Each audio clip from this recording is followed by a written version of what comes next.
Assalamualaikum warahmatullahi wabarakatuh. Perkenalkan, nama saya Wafa Suciningrum dari kelas SAH dengan NIM 1011802225. Di sini saya akan membawakan materi tentang wakaf berdurasi. Nah, wakaf berdurasi itu apa sih? Wakaf itu jika ditinjau dari jangka waktu atau tempo waktunya itu ada dua, yaitu wakaf mu'abbad atau wakaf untuk selamanya dan wakaf mu'aqqad atau wakaf yang berdurasi atau yang mempunyai jangka waktu tertentu. Nah, seperti yang kita ketahui pada umumnya bahwa wakaf itu adalah mu'abbad, yaitu kalau si wakif itu sudah mewakafkan hartanya, ya udah harta itu tidak bisa kembali kepada si wakif lagi. Jadi kalau sudah untuk dibangun masjid atau dibangun untuk tempat kepentingan umum itu ya sudah harta tersebut tidak bisa kembali lagi kepada si wakif gitu. Nah, sedangkan wakaf mu'aqqad ini wakaf yang berdurasi atau yang berjangka waktu tertentu. Jadi, si wakif itu mewakafkan hartanya hanya untuk beberapa waktu saja. Nah, di dalam ikrar itu, kalau wakaf mu'abbad ini sudah dijelaskan. Misalnya, saya mewakafkan harta saya untuk waktu 10 tahun atau 15 tahun gitu. Nah, dalam waktu 10 tahun atau 15 tahun itu, hartanya akan kembali lagi kepada si wakif gitu. Itu kalau wakaf mu'aqqad atau wakaf berdurasi.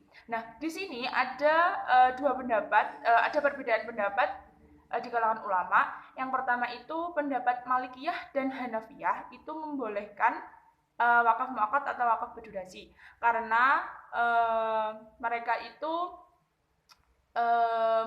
percaya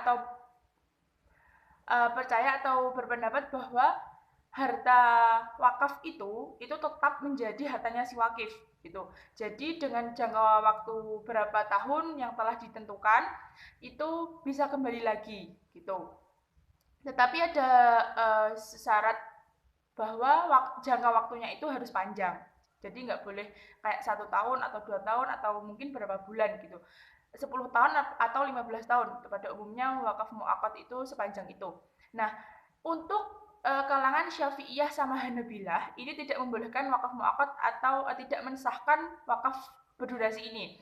Karena menurut kalangan mereka itu ketika si wakif itu sudah mewakafkan hartanya, itu merupakan itu mereka sudah bertakarub kepada Allah. Jadi harta tersebut sudah milik Allah dan itu merupakan hak Allah untuk kepentingan bersama atau kesejahteraan bersama. Jadi tidak bisa kembali lagi kepada si wakif apabila ia mewakafkan tanah untuk dibangun masjid dan itu masjid itu untuk kepentingan bersama masyarakat umum. Jadi tanah yang sudah didirikan masjid itu nggak bisa kembali lagi kepada si wakif seperti itu. Nah, sedangkan menurut Undang-Undang Indonesia itu tertera dalam Undang-Undang Nomor 14 Tahun 2004 tentang wakaf. Nah, itu terdapat unsur di situ ada jangka waktu gitu. Ada 6 unsur yaitu wakaf, nazir, harta benda wakaf, ikrar wakaf, peruntukan harta benda wakaf, dan jangka waktu wakaf.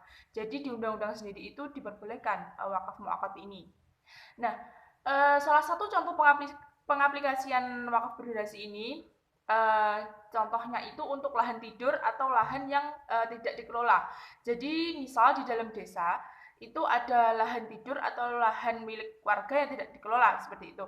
Nah, itu dengan wakaf berdurasi ini bisa menjadi cara alternatif untuk menyiasati bahwa lahan tersebut itu jangan sampai mati atau kalau bisa ditanami agar bisa dibuat hidup, dibuat kesejahteraan umum. Jadi teknisnya itu si pemilik lahan tidur itu mewakafkan tanahnya itu kepada desa.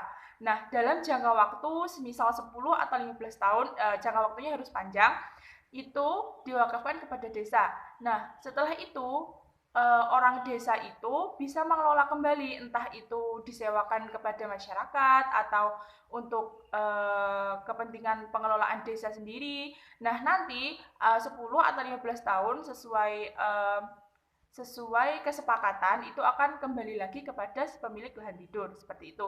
Jadi wakaf berdurasi di sini itu untuk mensiasati lahan tidur tersebut agar lahannya itu jangan sampai disia-siakan gitu. Saya pikir itu yang bisa saya sampaikan. Terima kasih atas perhatiannya. Wassalamualaikum warahmatullahi wabarakatuh.